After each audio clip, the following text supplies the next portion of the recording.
Welcome to Brain Navat. We are delighted to be joined by Cécile Fabre, and we're going to be talking about espionage. Cécile, would you like to start with some real life cases? So I'd like to start with two real life, cases, both of which involve a Cold War, double agent, and in many ways, these cases each is the mirror image, of the other. So the first one is the case of Kim Philby, who was a British citizen and belonged to the so-called Cambridge Five spy ring. So this was a group of initially students at Cambridge University who were recruited in the 1930s to work for Soviet intelligence. Kim Philby is the best known of the five. He started working for MI6, the British Secret Intelligence Service, in 1940, and throughout the Second World War, and indeed for a few years after the war, and so at the beginning of the Cold War, he passed on state and military secrets to the Soviets. There were rumblings at various points in various circles that he might be a double agent. Indeed, there was an investigation. He was cleared, initially, but he was finally unmasked and fled to Moscow in the early 1960s, where he died a hero in the eyes of the Soviet Union, and I'll come back to that in a second, in 1988. Philby is reviled by and large in Britain by most people, though not by all. Some people in this country, argue still to this day that there was something noble about what he was doing. He had enlisted, as it were, to be a spy for the Soviets at a time when communism seemed to be the only game in town, in the fight against the rising threats of Nazism and fascism, during the 1930s. And it is also clear in the eyes of those who to this day defend him that he had very strong ideological commitments. He was not spying, for the love of money, out of greed, unlike others. So this is Kim Philby, possibly the best-known British spy, ever. On the other side, we have someone called Oleg, Gordievsky, who might be less familiar to your audience than Kim Philby, but who in many ways is as important, in the history of treason, for this is what we are talking about, in some respects. So Oleg Gordievsky was a Soviet citizen. He enlisted to work for the USSR's Foreign Service initially, and then the KGB, where he rose to the rank of colonel. He became gradually disillusioned by the Soviet system, particularly in the aftermath of the crushing of the Prague Uprising in 1968. So disillusioned, in fact, that shortly after that he offered his services to Danish and British, intelligence, and the latter, MI6 again,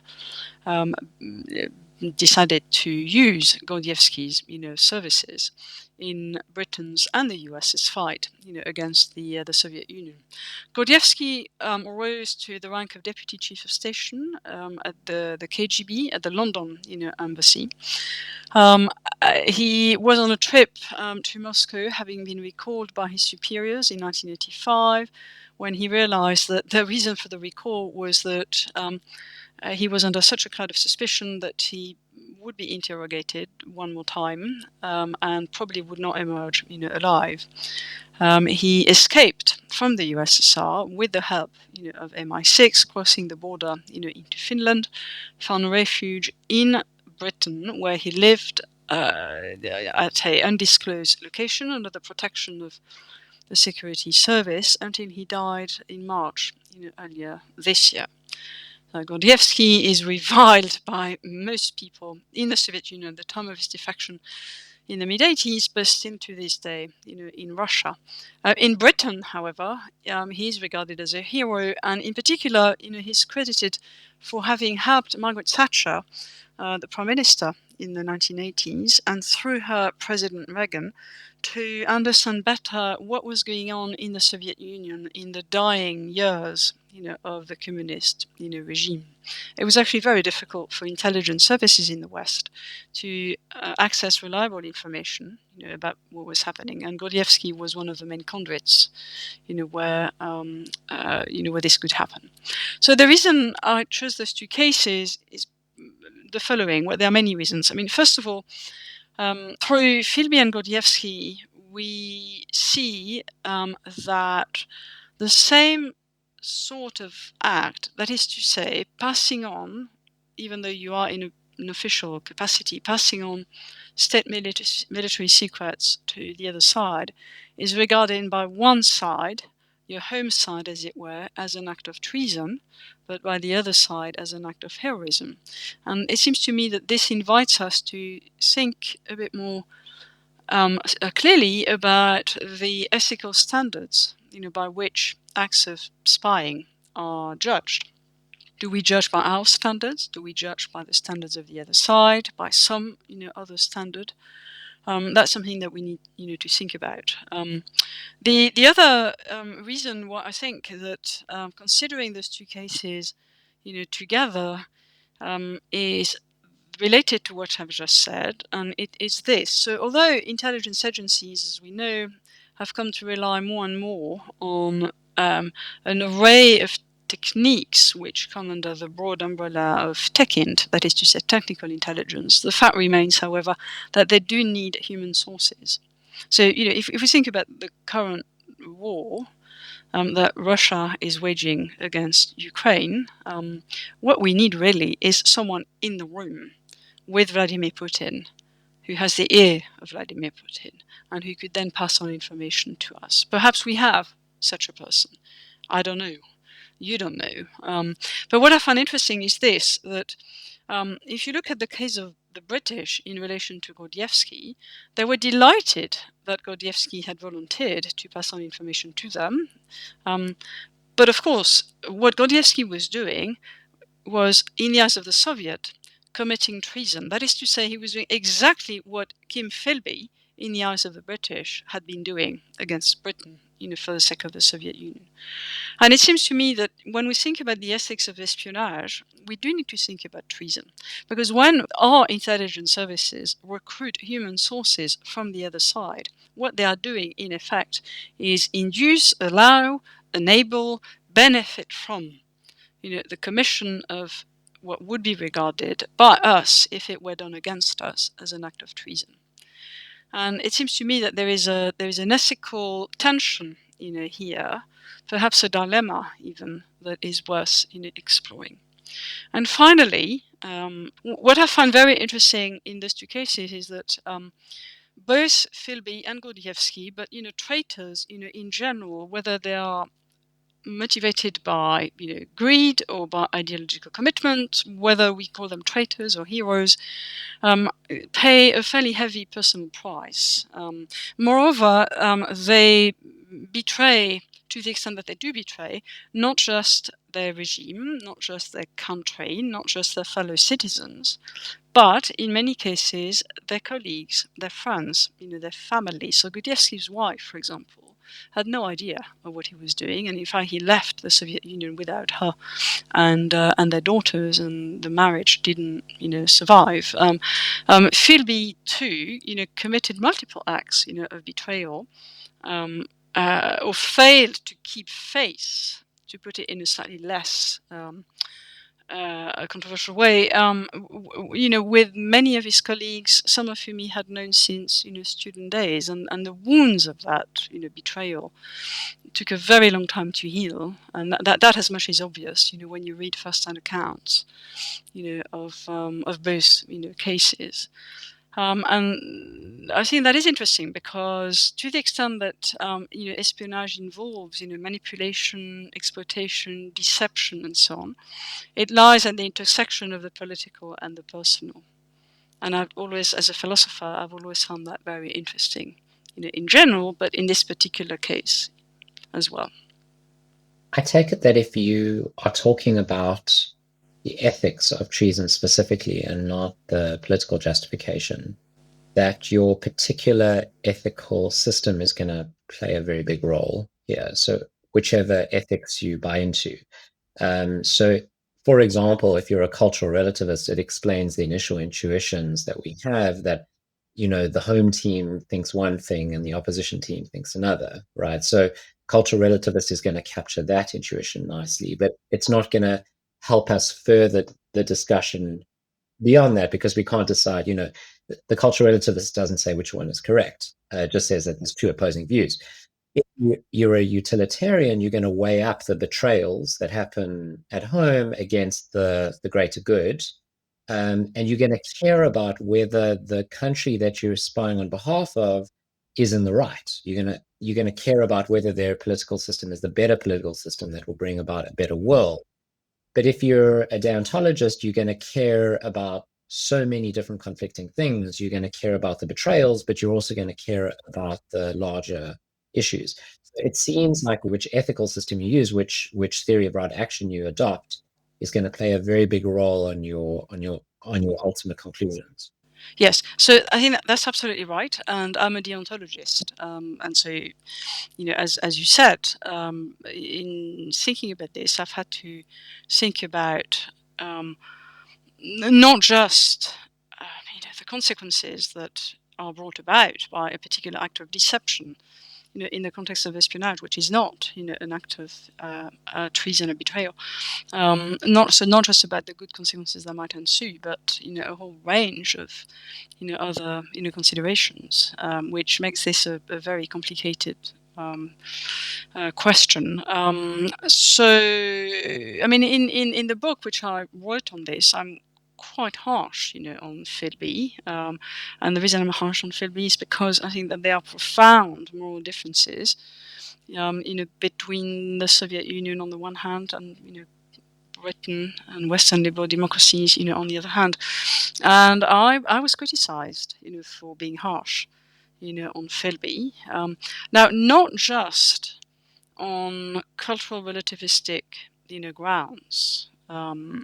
I was criticized partly on the grounds that I had failed to pay due attention to his motivations. So the thought was, even if we are entitled, to think that there is a profound moral difference between the Soviet Union and Britain, nevertheless, it counts in favor, or it removes some of the moral sting of treason, whether the traitor, acts out of the right motives. And here, right motives, is meant as ideological, commitments, as opposed to greed or to, dissatisfaction with the way their career, is going.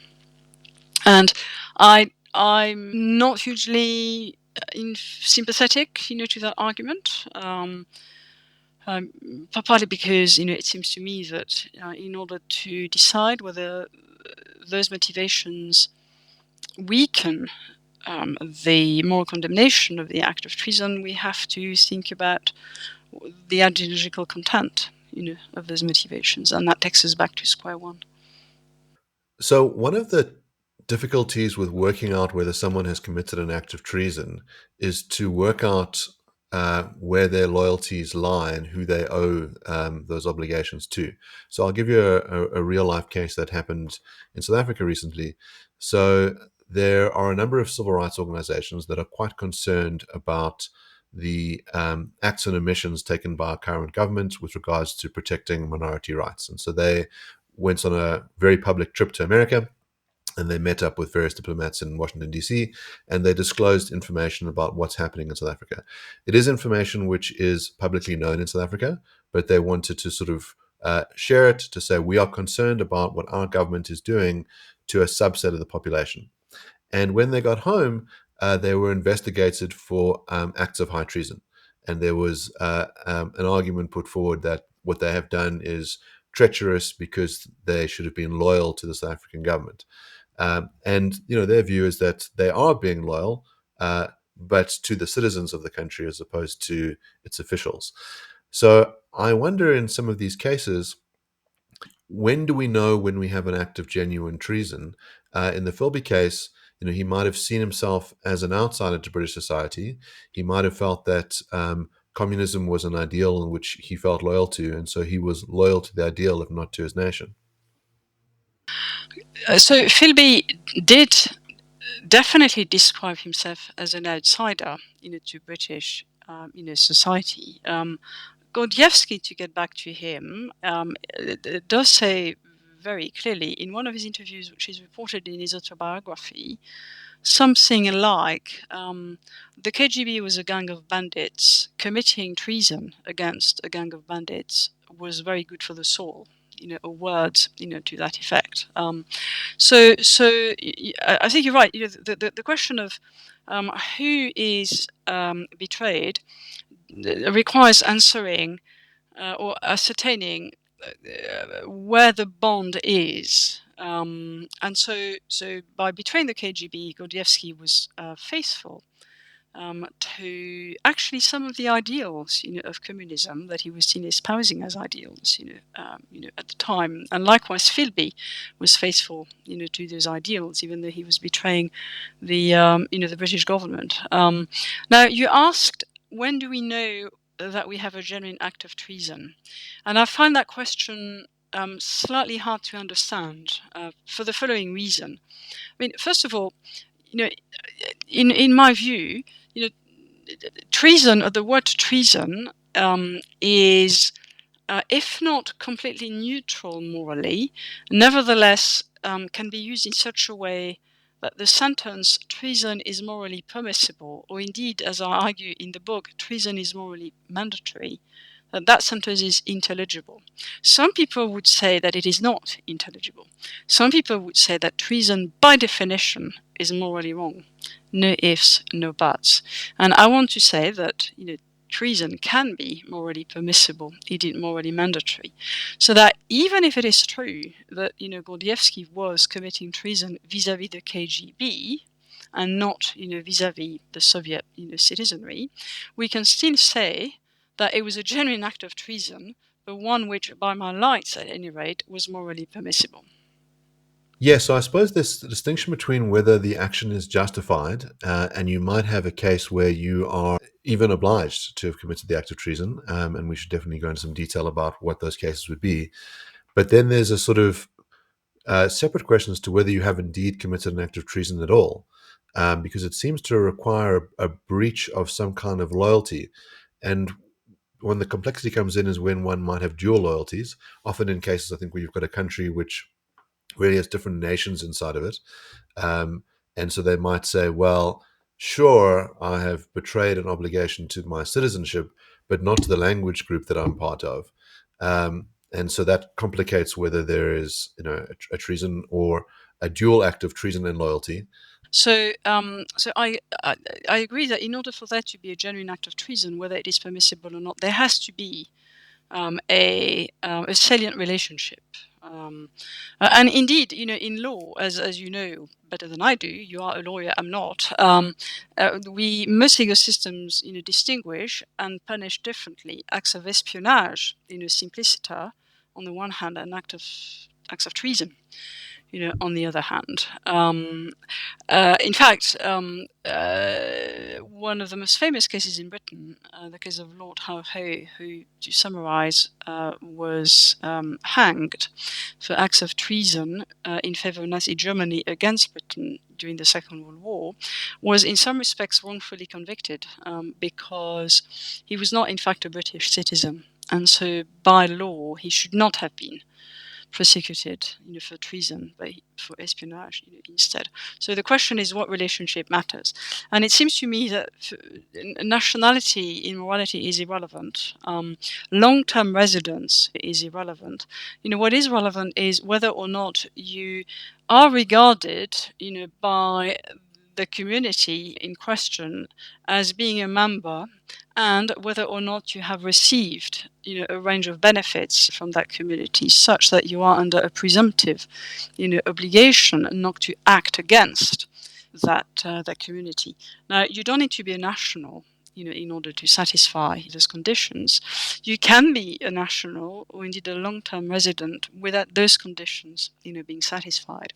So it seems to me, for example, that at the risk of making serious factual mistakes, in which case I hope you will correct me, but let me use or design a hypothetical scenario under apartheid. Right? Now, it seems to me that a black South African, under apartheid, he would have come into possession of state secrets and passed on, those secrets to an enemy, of South Africa, would not have committed an act of treason. And that's because the relationship that, existed between that person and not just the regime, but the dominant community, is not the kind of relationship such as to generate presumptive obligations, not to harm. Now, to be clear, in this particular case, even if we cannot describe the act as an act of treason, it remains an open question as to whether or not the act was morally justified or indeed mandatory. So we need, in other words, we need to distinguish the two. The task of identifying whether or not we are faced with an act of treason, and the task of deciding what the moral status of that act is. It might be that your moral intuitions are sort of creeping into the definition of treason. So you're saying in the Black South African case, during apartheid, where Black South African passes along state secrets to an aggressor so that they might overthrow an illegitimate South African state, that wouldn't be treasonous. But that seems to bring the moral reasoning in to the definition of treason. We might want to have a purely legal definition for treason. So we might want to just say someone acts in a treasonous way when they act in a way that state defines as treasonous. So someone acts in a treasonous way when they betray the state, regardless of whether the state is justified or not, or is legitimate or not, or behaving in a way toward its citizenry that it should or not. But then there's the further moral question of whether that treason is justified. And I think there might be a third question. You mentioned it briefly earlier, which is the political legitimacy question, which is the state that an act of treason is being committed against, is that state illegitimate? Is it operating according to an ideology that is harmful and illegitimate and wrong? And those three questions might pull in different directions. So you might have an act that is legally treasonous. It's morally unjustifiable, but politically justifiable. And I think that you might be pushing all three of those reasons into the moral reason, but maybe they're best separated. I can see why it is tempting to go for the legal or legalistic, definition that that you have just given us. But I think it's partly because, as you correctly identify, I allow my intuitive understanding of what treason is to be shaped, by moral judgments that I would resist, this line of argument.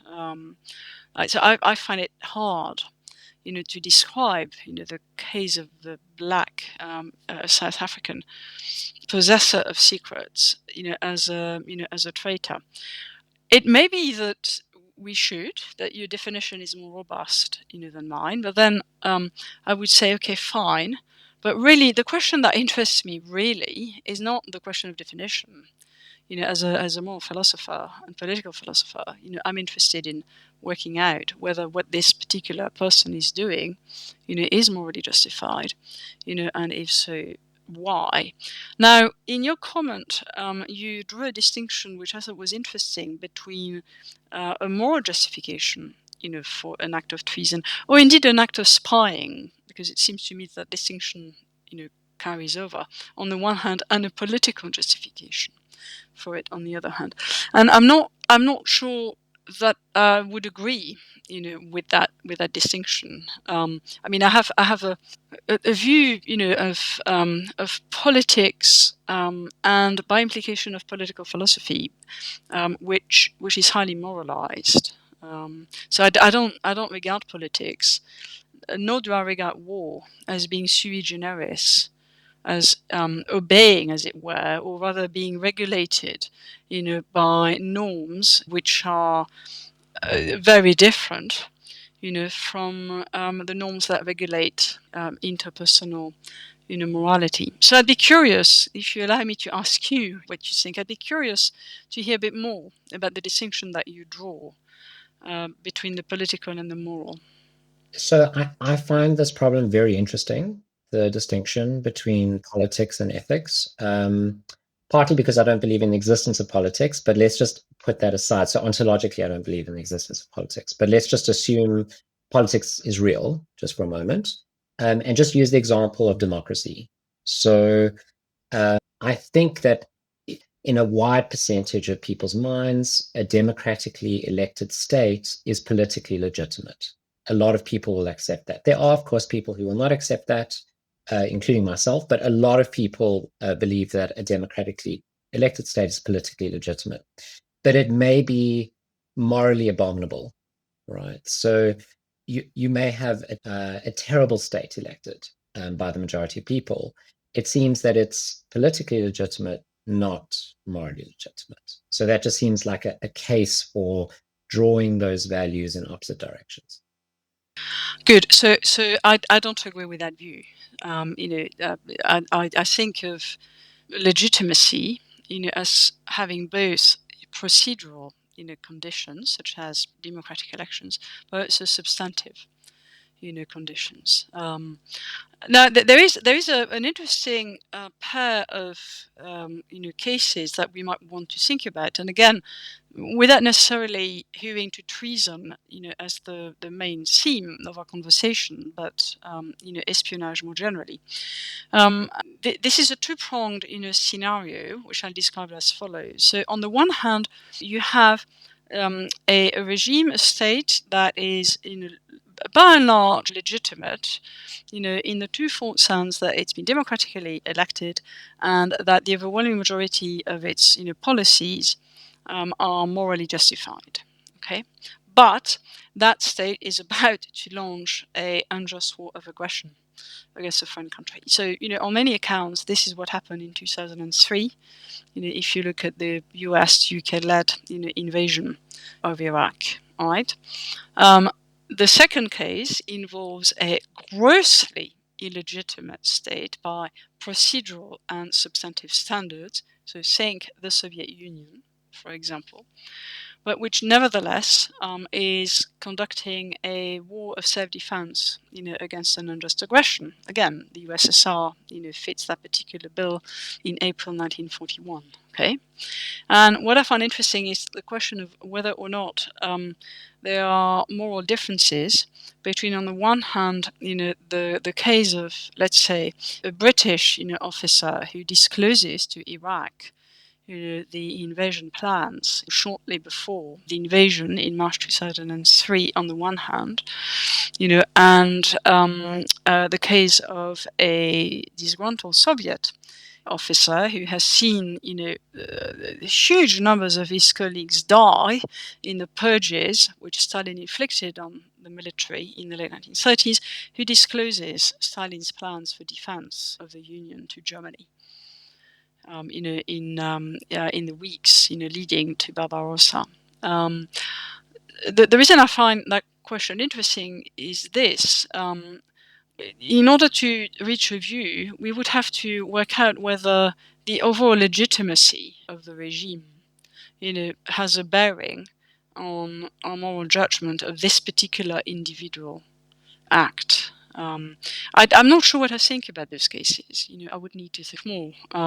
But I'm mentioning this partly because it seems to me that simply invoking the legitimacy of the regime, however we construe that legitimacy, to decide whether or not, espionage and or treason is morally legitimate, is too quick.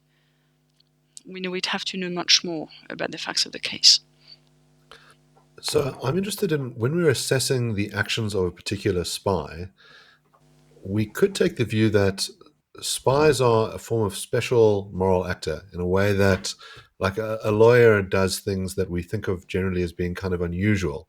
So, it'll often be the case that a lawyer may suspect that their client is guilty of committing a crime like murder, but will try their damnedest to ensure that that person is not convicted without misleading a court. So they've got some duty to a court not to lie, but they may very well successfully, through procedural objections, ensure this person's release. And we think that it's important to have lawyers around because the system is important. And in Commonwealth countries, we have an adversarial system, and we think that that's a good way to find out what's actually true by having the two sides stake it out.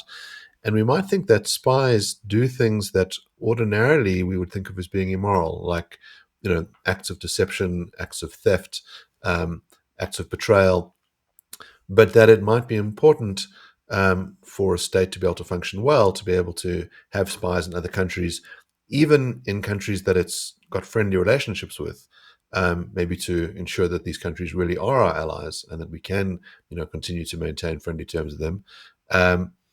So when we're doing the moral assessment, do you think that there's a role morality that's going on? Or do you think that spies are subject to the ordinary morality of everyone else, and there's some overriding principles which justifies their conduct? So first of all, I don't think that deception in ordinary interpersonal morality is always wrong. And the famous murder at the door that Kant gave us, and which we rehash incessantly when we think about the ethics of deception, is a good example of that.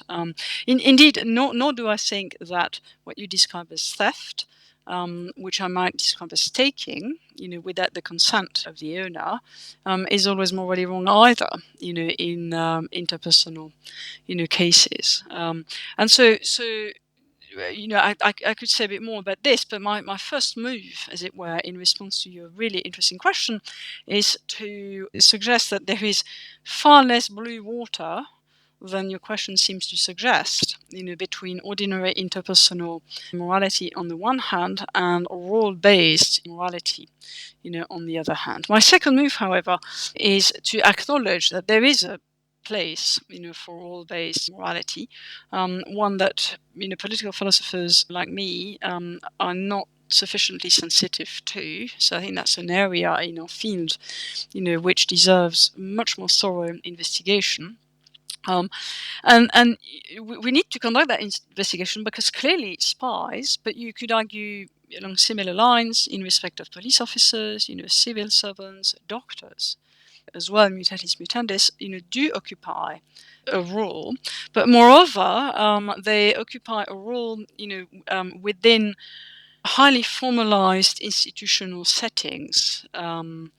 And so, although there is less blue water, between interpersonal morality on the one hand and role morality on the other hand, there is some blue water such that we might want to say that a spy, someone who occupies that particular position, is entitled to deceive in a greater range of cases than he would be entitled to do if he were, deceiving in the course of ordinary interactions. Now, it might turn out, this is an important point, it might turn out that in any given case, all things considered, his act of deception is wrongful, even though it is one that he had a rule-based justification for carrying out. And it may be, therefore, that, if it is all things considered wrongful, some form of redress might be owed if it came to light that the act of deception,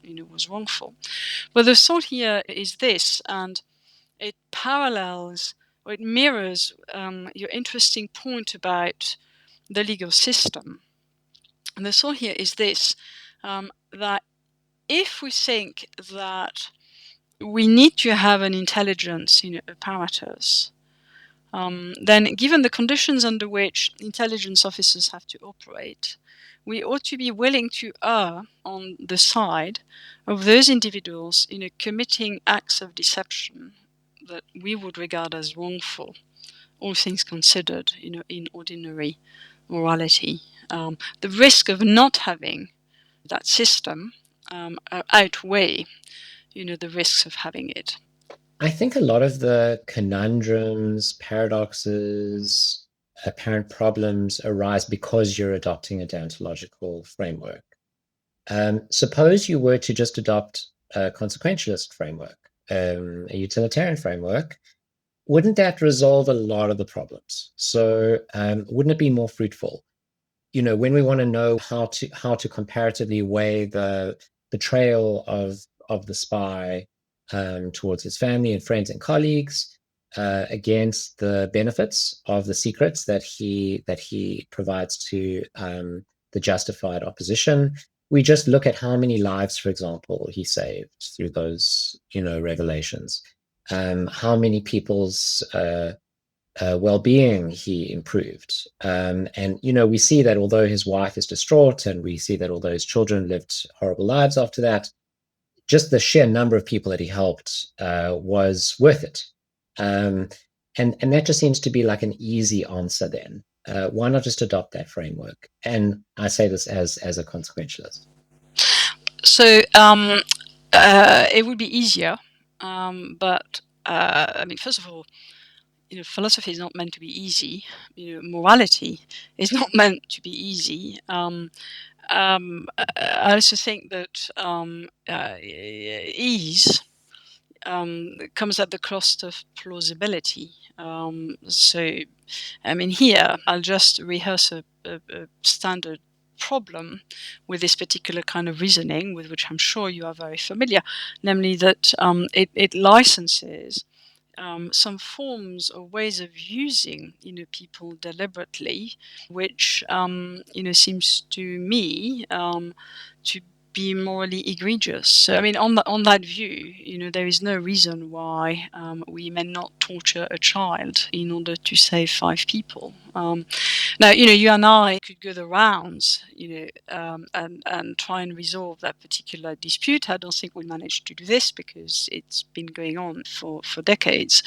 I think what I'm trying to do. I'm going to say something, in a moment in defense of consequentialism, by the way. But before I do that, what I try to do in my work is to show that even if you start from fairly strong, Kantian deontological, premises, you end up with pretty controversial conclusions, in the eyes of deontologists. In fact, I'm very pleased that you've described me without hesitation as a deontologist, because a lot of people, when they read the book, they say to me, "Oh my God, I thought you were a deontologist, but you're just a consequentialist," which depresses me because it suggests to me that I haven't explained clearly enough what my framework is. The reason they think that is because um, um, I'm what we call a threshold, deontologist. So of course, sometimes you have to take consequences, into account. And I suspect that the difference between you and me, really lies as to what is the point at which, I must take consequences, into account, and at which you might think that you ought not only to take, those good consequences, into account. Yeah, this is a long-standing debate on this show between Mark and me, because Mark is a threshold deontologist, and I always say to him, he's a deontologist at face value until the tires hit the road, until really bad stuff's going to happen, and then all of a sudden, those background consequentialist considerations that have always been there in the first place suddenly come into view. But I think you can be a deontologist so long as nothing terrible is going to happen. And when something terrible is going to happen, all of a sudden you go, whoa, whoa, whoa, hold on. We have to drop these perfectly human rights and obligations and duties and actually look at the consequences. And that's just because I think what's really going on in ethics, I believe this as a consequentialist, is that duties and rights and obligations don't exist at all. But they're a way for us to put flavor onto consequences in situations where those consequences aren't dire in either direction. They aren't extreme or severe. So we're able to make fine-grained distinctions in the rightness or wrongness of an action or the goodness or badness of an event by using the language of rights and obligations and duties when there's no real stakes at play. But when the stakes rise and there's severe consequences at play, all of a sudden, all of that talk goes away. And what we're left with is the bare reality of what's going to happen. 1 million people are going to die if you release this nuke. Torture the child to stop the nuke from being, the button from being pressed. It's fine. It's sort of like I think the deontologist is permitted to play in ethics so long as it's not an important case. Once it's an important case, then the deontologist has to sit down and the utilitarian takes over. Oh, what about the converse? Right? So I mean, is it really your view that there is no case of a constraint that is not somehow explained by appeal to consequences? I mean, there are like moral luck cases that are interesting. So I'm driving home and I go through a red light just for fun, for example. I don't hit anyone at the intersection. There's no negative consequence, and nothing bad happens. It seems like the sort of bare fact consequentialist has not captured that I've done something wrong. Or I get drunk and go through the intersection. You can sort of, give the flavor text. But I think the way, as a consequentialist, I deal with those kind of cases is by being a probabilistic utilitarian, not an actual events utilitarian. And so that, my reasoning at the time is important. Yes, so I think we do have a fairly radical, disagreement. I find it, well, I mean, not only one you would have to explain, the sorts of, cases, but it seems to me that one of the challenges for hardcore, consequentialist or utilitarian, is to explain the pervasiveness of deontological, reasoning, including in professional circles who do have to deal with life and death for a living, as it were. Forgive the pun. So, in other words, sociologically speaking, as it were. It's not clear to me that at the end of the day, anyone who claims to be a deontologist, and I'm thinking in particular of, again, to go back to the book or to the issue of espionage, I'm thinking of former intelligence officers, with whom I have spoken, who do invariably describe themselves as deontologists, actually, and who have had to make some of those very tough decisions. It's not clear, it's not plausible to me, to think, well, they're just deceiving themselves. I mean, fundamentally, at heart, they are consequentialists. But what I do find interesting, is the case of deontologists who can sometimes be surprised, by some of the implications, of those deontological, assumptions and presuppositions. I think there's a sense in which consequentialists and deontologists maybe come from different sides. So, especially if a threshold deontologist, you think consequences matter at some juncture. I think someone like Jason is going to take the view that often a lot of things can be explained with the utilitarian underpinning. So, we ought to have a series of rules and obligations and duties because they generate good consequences. And once they cease to do so, well, then you just rely on the calculus. But as a rubric, they're a very good way for deciding. And so often I think it's actually quite hard to see in practice how the two sides disagree because they're going to agree on very similar protocols. They're both going to say, obviously you torture the kid to save 1 million people from dying. And they're going to say having a whole set of operational rules is a very good idea. And Jason's going to say, because they tend towards, leading to direct consequences. I wonder about something else, though, which is how does a virtue ethicist make sense of a spy? So it seems like there are certain virtues that the spy is very good at enacting, namely bravery. So I think about someone like Eli Cohen. There's a book called Our Man in Damascus, who led a double life for 20 years. and was able to supply like enormously useful information back to the Israeli government and save a lot of lives, but had to do this very brave thing, but live under the constant threat of being found out, and was ultimately caught and executed. And a lot of spies wind up being caught and executed. But there will be these other vices that come along the way, like the deception, the acts of disloyalty. Um, One way of sort of trying to square it is asking, I suppose, what the character trait is in service of.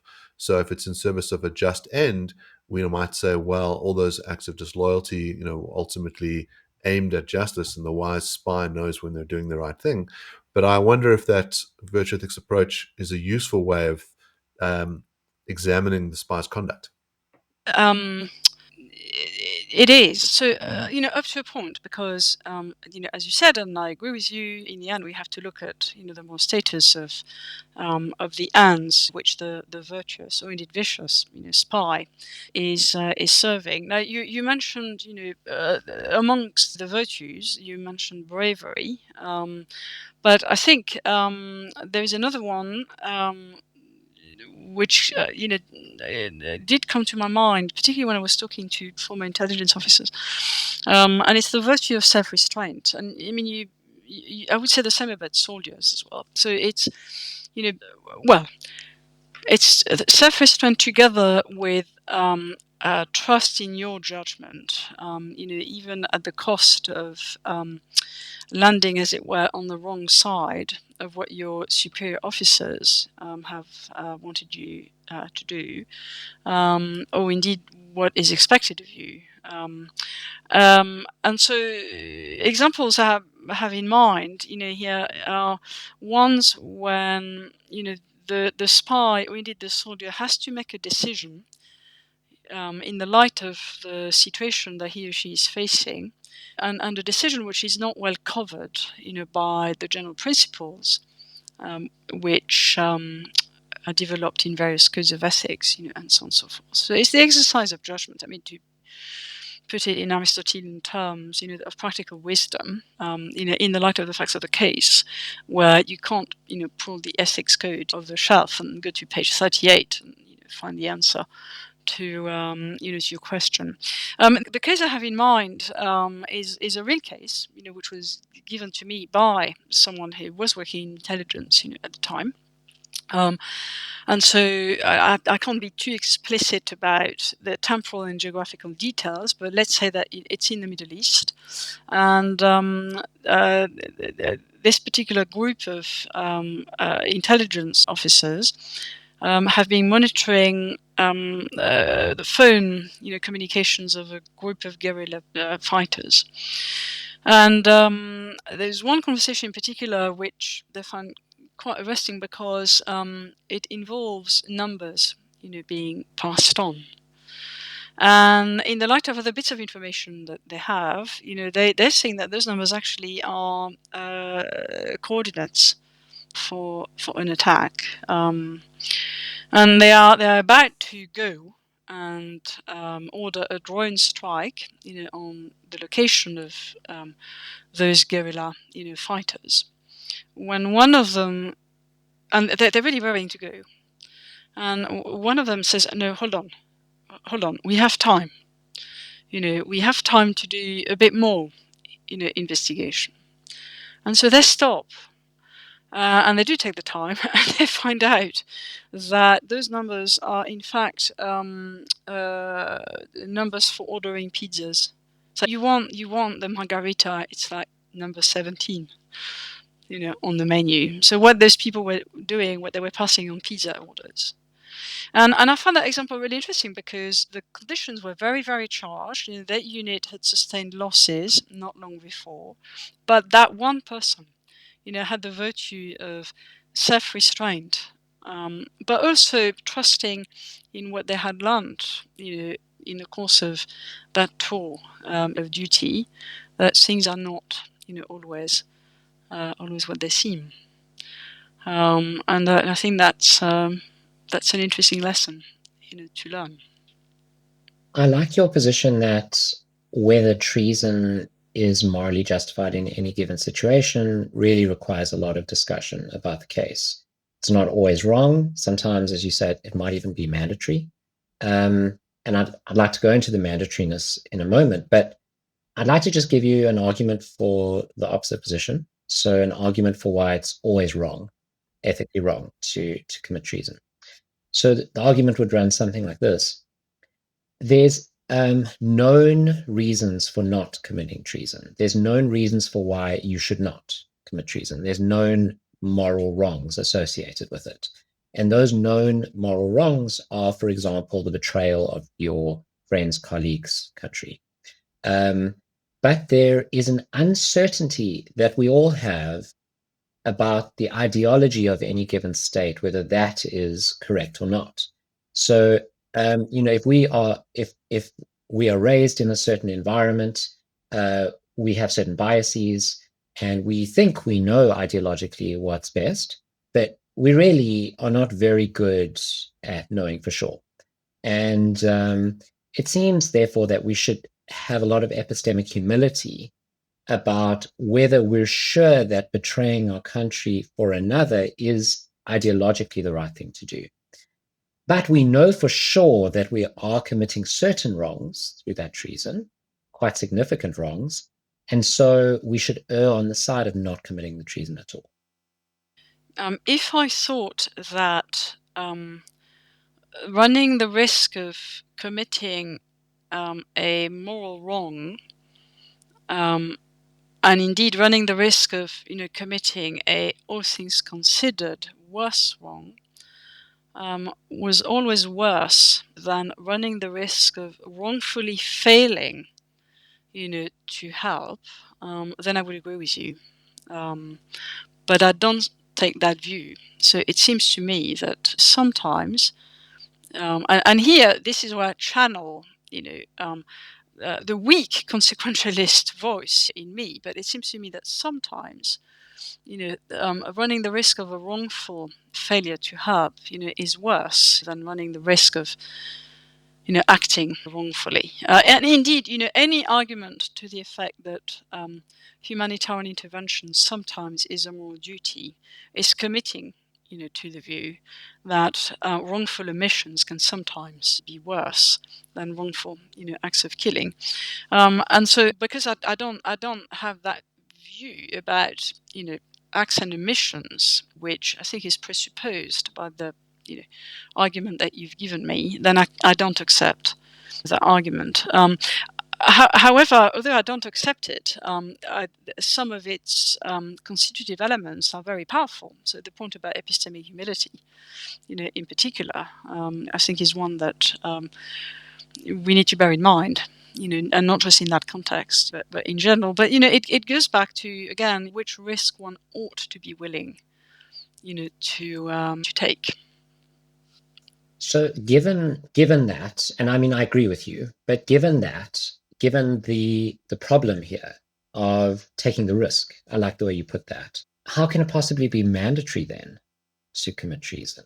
So even if I accept that, okay, that's a good argument for why it could be all things evaluated, once we weigh up all the factors involved, it's morally permissible or even supererogatory. Why think then it could ever be mandatory? Good.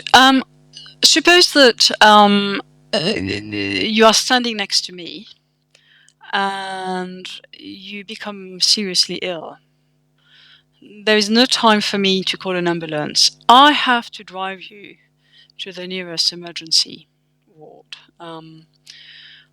But there is a chance, there is a risk, there always is a risk when one drives, that on my way to the hospital, to take you possibly to save your life, I will run over someone.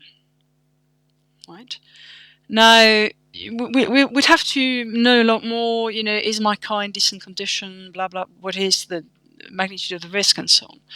But it seems to me that I'm under a duty to you, to take you to the hospital. Right? So in other words, by means of this particular thought experiment, which I've just thought of, in response to your question, by means of this particular thought experiment, we see, if I'm right, that one can be under a duty to do something for the sake of another, where failure to fulfill the duty would, result of very serious harm befalling that person, at the cost of exposing, someone else to a risk of, serious harm. So that's how I would deal with your challenge. So in the case of treason, so what I find interesting about, if I may, about your initial example, is that you framed the risk as a moral risk, or what I would think of as a moral risk. That is to say, the risk that one is making a moral mistake by committing oneself, to the ends which the other country, as distinct from ours, is serving. But there is another kind of risk. So to give you more ammunition against my view, there is another kind of risk that the intelligence officer, in particular, is running, and this is the risk that the information that he's disclosing, to the other side, or indeed the information that he has fished out for his own side, and which his own side is going to use, in fact, will not be used, to rightful ends. And actually, that risk is, it seems to me, at least as significant as the kind of risk, that you have identified. And it is one that I know some intelligence officers really worry about, as well.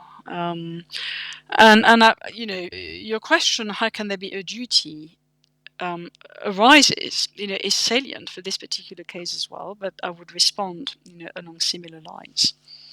So just one last follow-up is, it seems like the correct analogy, I like your analogous case, but I think the correct analogy would be that in the case that, so you see that I'm in distress and this duty arises for you to take me to the hospital. To be the correct analogy, you need to not even be sure whether I'm in distress. So in other words, it needs to be the case that there's a good chance I'm in distress, but there's also a good chance I'm not. And you have some reason for thinking that you're right, but not sufficient because you're not an expert. Just like ideologically, none of us are experts. And by taking me to the hospital, you'll be putting others at risk. Then it seems like our intuitions start to wonder, right, whether you do have the moral obligation to take me. So I think you're right. That is, the analogy that you've just given is, the correct one. I mean, I still think that in this particular case, even with the uncertainty that you've described, I'm under a presumptive duty to take you to the hospital. Now, it's a presumption; it's rebuttable. And it might be, rebuttable by, for example, the evidence on which, I base my judgment. So if, for example, I form the view that you are in distress,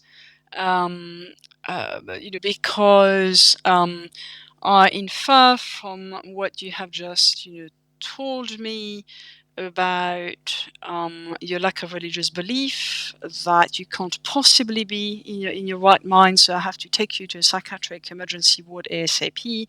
Well, then it seems to me that I'm not under presumptive duty, to take you to hospital, and so on and so forth. But the general point, stands, in my view at any rate, that there is a presumptive duty to help in this case, and so the burden of justification, is on those who want to deny that that there is such a duty. So one of the complications with being a spy is that you are, in some senses, a cog in a much broader machine. And so the things that your state might ask you to obtain, you might suspect will be used for bad purposes, or you might not understand how they'll be used. You might think that you have good reasons to disobey certain orders that come out. And here you've got an interesting question as to what is the spy's obligation? Is it to say, well, I should trust that my government, is aiming in the just direction, and I should obey those orders and carry them out because I have some evidence to think that the things they've asked me in the past were used for just ends. And even if this particular request seems unjust, I shouldn't refuse. Or should the spy, decide on a case-by-case basis about which orders they comply with? This is where it's useful to go back, to raw, morality. So it seems to me that if you agree to take on that particular role, then depending on the features of the institutions for which you are working, and depending on the evidence at your disposal that your superior officers will use, the information to the ends which you are told it's going to be useful and so on, then there is a presumption in favor of a duty to obey. And again, it's the same, with the army. Now, it seems to me that the interesting question is this: at the point at which you decide that your trust is no longer warranted, what ought you to do? Undermine the institution from the inside, which is what Philby, Gordievsky, and others have done, or Snowden. That's a good, example, as well. Or should you just resign and remain, quiet? And it seems to me that again, a lot depends on the facts of the case, each time. One of the cases. So what I'm about to say might seem very, shocking to some of your listeners, but one of the cases where it seems to me that there is a duty to betray, and again, it can be defeated. But it's the case where precisely by dint of your role, your official position, you have enabled or be complicitous in the commission, of very serious wrongdoings. And here, I'd be tempted to argue that you are under a remedial duty to do your share, to correct for those wrongdoings. And if one good way in which you are in a position to do this is by passing information, on to the other side, then I think there is a presumptive duty for you, to do it. Well, Cecile, I want to say thank you so much for joining us on the show. It's been a real delight. It's such a interesting topic where I think our intuitions move in so many directions, and you've done an excellent job of navigating us through that treacherous that path.